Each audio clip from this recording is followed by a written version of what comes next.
Assalamualaikum warahmatullahi wabarakatuh. Salam sejahtera bagi kita semuanya. Ya, saya doakan Anda semua dalam keadaan sehat dan tetap semangat untuk mengikuti perkuliahan walaupun sedang berada di rumah. Jadi, perkuliahan kita hari ini kita membahas tentang metode pengumpulan data. Apabila Anda menyaksikan video ini, Anda seharusnya sudah belajar tentang jenis-jenis data dan tentang jenis-jenis variabel serta bagaimana pula cara menganalisis data berdasarkan jenis datanya. Nah, jika Anda belum menyaksikan video tersebut, maka sebaiknya Anda menyaksikannya terlebih dahulu ya, di sini linknya. Baiklah, kita langsung saja pembahasan dari bagaimana metode pengumpulan data. Jadi, metode pengumpulan data dapat dilakukan dengan 3 cara. Yang pertama yaitu wawancara. Wawancara ini Anda bertatap muka langsung, menanyakan langsung kepada informan atau responden Anda. Wawancara ini disebut juga interview ya. Wawancara bisa dilakukan dengan 2 cara, yaitu wawancara terstruktur ataupun tidak terstruktur. Wawancara terstruktur Anda sudah menyiapkan butir-butir pertanyaan. Nanti Anda bisa tinggal checklist atau melingkar ataupun sesuai dengan angket yang Anda bawa. Kemudian wawancara yang tidak terstruktur, misalnya Anda mengajukan sebuah pertanyaan, misalnya bagaimana pendapat Bapak tentang pemimpin Bapak di perusahaan ini, misalnya pertanyaan seperti itu. Jadi wawancara tidak terstruktur ini hanya garis-garis besar yang ingin ditanyakan saja yang dicatat oleh penanya. Nanti sisanya dia akan bertanya spontanitas saja. Nah, itu contoh dari wawancara tidak terstruktur. Lalu teknik pengumpulan data yang kedua yaitu observasi. Observasi ini Anda mengamati secara langsung. Jadi misalnya Anda ingin melihat berapa banyak kendaraan yang lewat di lampu merah, Anda langsung mengamati, lalu Anda mencatat setiap kendaraan atau mobil yang lewat. Nah, itu dari observasi. Kemudian misalnya Anda langsung mengamati bagaimana cara belajar anak di kelas, itu namanya observasi. Lalu teknik pengumpulan data yang ketiga yaitu kuesioner. Nah, di sini ada tips prinsip penulisan kuesioner. Ya, jadi yang pertama Anda harus memperhatikan isi dan tujuan pertanyaan. Jadi, apakah isi pertanyaan tersebut merupakan bentuk pengukuran atau bukan? Kalau bentuk pengukuran, maka dalam membuat pertanyaan harus diteliti. Setiap pertanyaan harus menggunakan skala yang tepat dan jumlah itemnya mencukupi untuk mengukur variabel yang diteliti. Kemudian Anda harus memperhatikan bahasa yang digunakan. Bahasa yang digunakan hendaklah bahasa yang dimengerti oleh responden Anda. Nah, jadi apabila kuesioner Anda diperuntukkan untuk orang Indonesia, meskipun kuesioner itu berasal dari bahasa Inggris, Anda harus menerjemahkannya dulu ke dalam bahasa Indonesia agar kuesioner Anda dapat mengerti pertanyaan-pertanyaan Anda. Lalu Anda harus memperhatikan tipe dan bentuk pertanyaan. Tipe pertanyaan dalam angket ya dapat terbuka ataupun tertutup. Nah, jadi kalau misalnya di dalam wawancara itu contohnya seperti yang saya jelaskan tadi, yaitu terstruktur dan tidak terstruktur. Jadi kalau pertanyaan dari angket terbuka itu biasanya udah jelas nanti pertanyaannya, nanti respondennya itu tinggal milih A, B atau C atau D atau tinggal menandai atau checklist. Kalau misalnya bentuknya itu tertutup, itu biasanya pertanyaan-pertanyaan merupakan pendapat. Menurut Bapak, apakah pemimpin di tempat Bapak itu sudah adil dan apa? Misalnya nanti dia akan menjawab dalam bentuk deskripsi. Nah, itu kuesioner tertutup. Yang berikutnya, apabila Anda membuat kuesioner, Anda harus memperhatikan pertanyaannya, jangan sampai pertanyaannya mendua ya. Anda saja tidak mau diduakan, apalagi pertanyaan kuesioner, nanti respondennya jadi bingung gitu. Ya, jadi pertanyaannya misalnya seperti ini, bagaimana pendapat Anda tentang kualitas dan kecepatan pelayanan KTP? Nah, jika Anda perhatikan, maka pertanyaan itu sebenarnya yang pertama dia menanyakan kualitasnya, lalu yang kedua dia menanyakan kecepatan.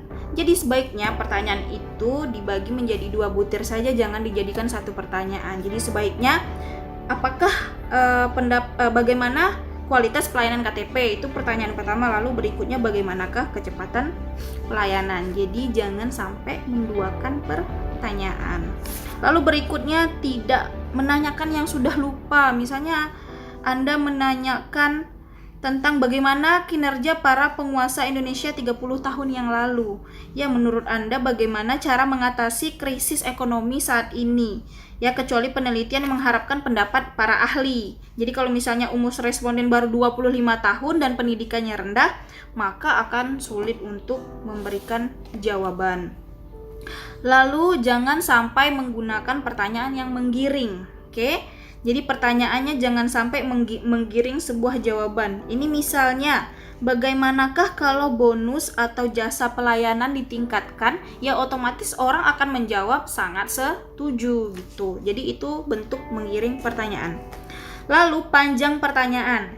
Jadi disarankan empirik jumlah pertanyaan yang memadai antara 20 sampai 30 pertanyaan. Ini menghindari apa? Jangan sampai respondennya menjadi jenuh. Misalnya Anda punya 3 variabel.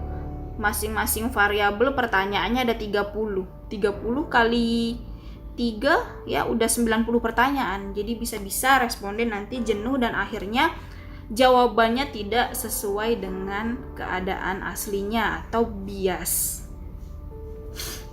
Lalu urutan pertanyaan ya. Jadi urutan pertanyaan dalam angket dimulai dari yang umum menuju hal yang spesifik atau dari yang mudah menuju ke hal yang sulit. Itu sebaiknya diacak ya.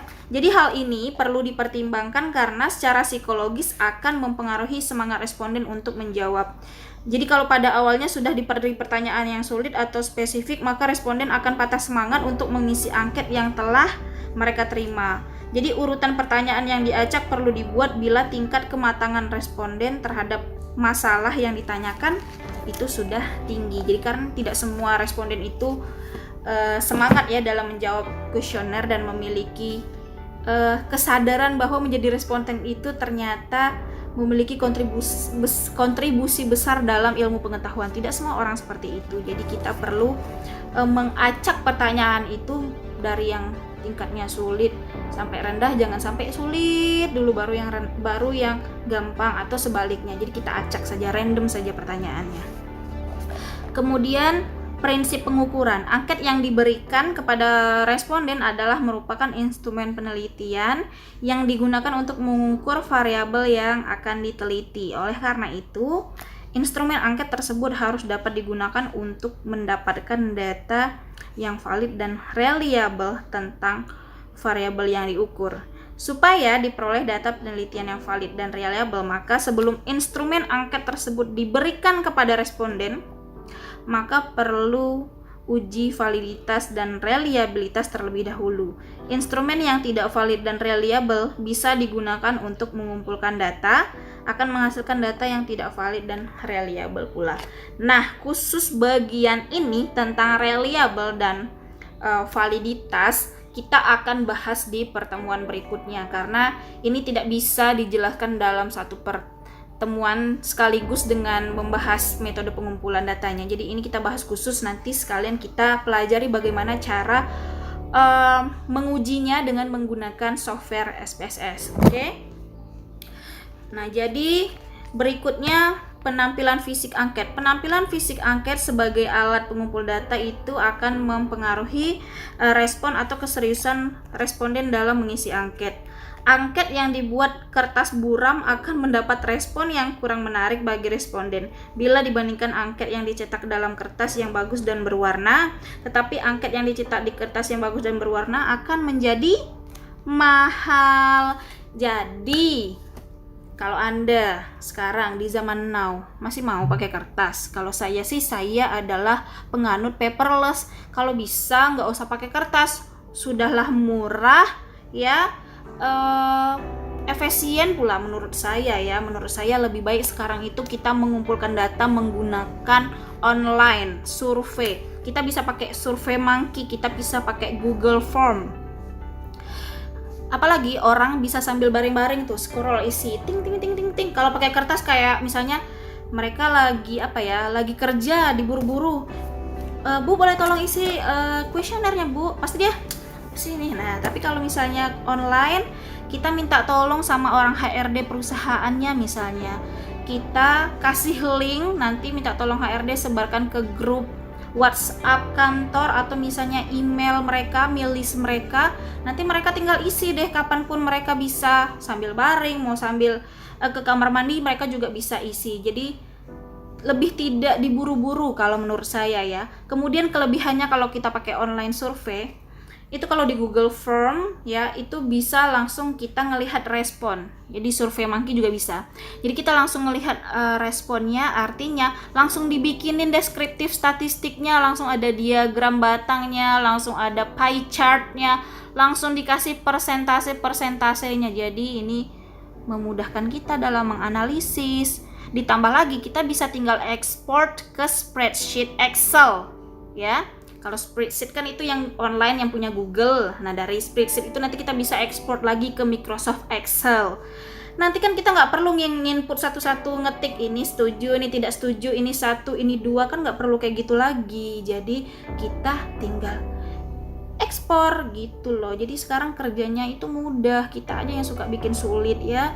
Jadi udah zaman revolusi industri 4.0, jangan dipersulit lah. Sekarang dunia juga semakin panas ya karena global warming ya. Jadi lebih baik kita mengurangi produksi kertas, kita pakai online saja. Jadi misalnya walaupun kuesioner yang Anda dapatkan itu berasal dari bahasa Inggris, apabila kuesioner Anda itu akan disebarkan kepada orang Indonesia. Jadi apabila kuesioner Anda diperuntukkan untuk orang Indonesia, maka